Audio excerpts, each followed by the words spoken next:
And so, when's the last time you saw him? Saw Terry? Mm-hmm. The last time I saw him in person was he was here briefly. I don't know if you met this guy M. Carling. No. I don't know him very well, but he's a sort of a .com guy with some serious change, and so he had some big party for some computer-related book that he was co-author for. And he basically just flew Terry over here. And he stayed at my place for a few days for this party, and then he went back.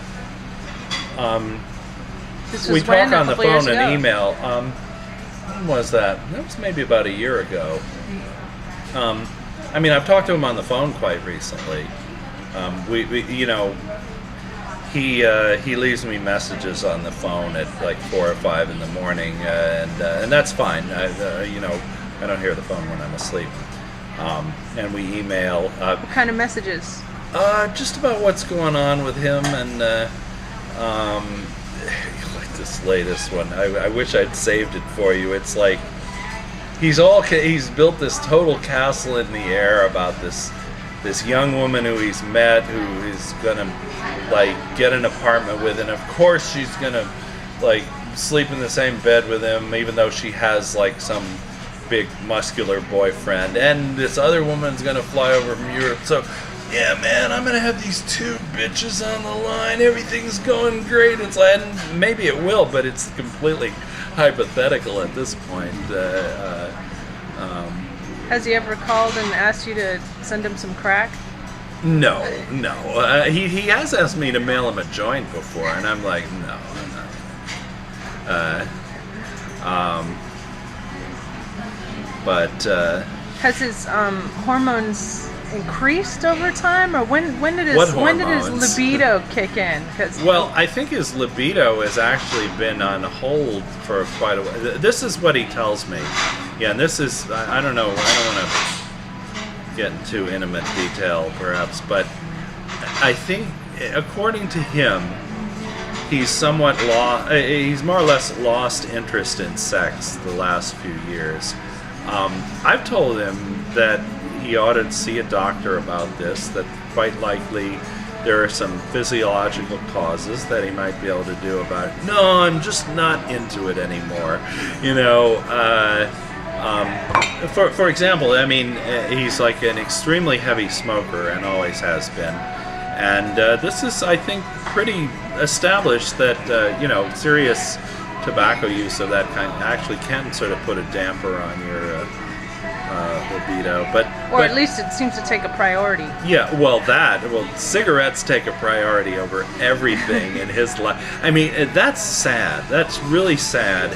He lives like a junkie, except instead of heroin, it's like tobacco. Now, I've never smoked cigarettes in my life, and I don't intend to start now.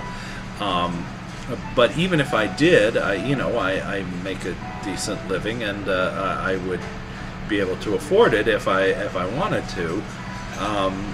But he often lives on like extremely small amounts of money that he doesn't take care of at all. And like, I mean, for a long time he essentially on welfare, and he would get like about the equivalent of $125 a week. Instantly, half of this would go for like cartons of cigarettes. Now, if I had to live on $125 a week plus his rent, I could do it. I would buy food, I would cook it at home, and I would probably have some left over to do things like drink in bars, go to movies,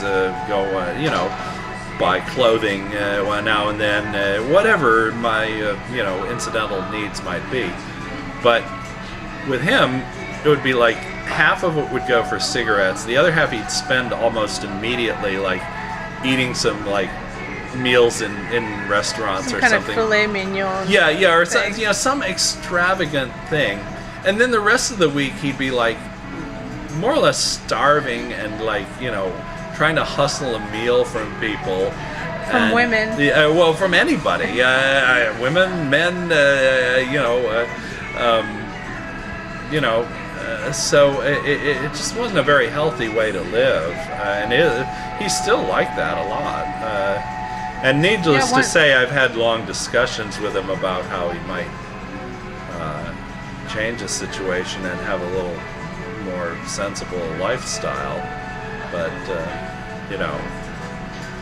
Yeah, one time he'd spent all his money on a suede jacket, brown suede jacket. I mean, it looked really good, but but right. He was completely poor. I mean, he sold all kinds of stuff to try to raise money for this suede jacket. Yeah, and then some he of this, just wore it constantly for a couple and then, weeks. well, that's the thing, and he'll get some expensive piece of clothing, and I mean, if you have expensive clothing, there's a certain maintenance that's required. You get, usually this is stuff that requires dry cleaning or leather cleaning or whatever, and so he'll just sort of wear it into the ground. It's not like he'll, it's not like he'll treat it as a serious investment to be taken care of and preserved. It'll. Okay. Hold on. I think we were talking about Terry and his clothing. He does often get these expensive items of clothing, but he never takes care of them, and they just sort of get pretty battered a lot of the time. Till they're falling off. Well, not necessarily, but they're just sort of stained and rumpled. It's like, I mean, I have a few expensive items of clothing I'm like almost afraid to wear. I maybe the opposite extreme, but if I do, I like, if there's anything wrong with them, like I'll take them to the cleaners. I'll make sure they'll, get taken care of because it's an investment, and. So he's just. Maybe it's part of that instant gratification thing. It is. Yeah. I mean, he is. He always says, "I can't. I'm incapable of holding on to money." And so I said, if you keep telling yourself that, you're going to believe it. You can control your spending, but you have to know in your mind that you can.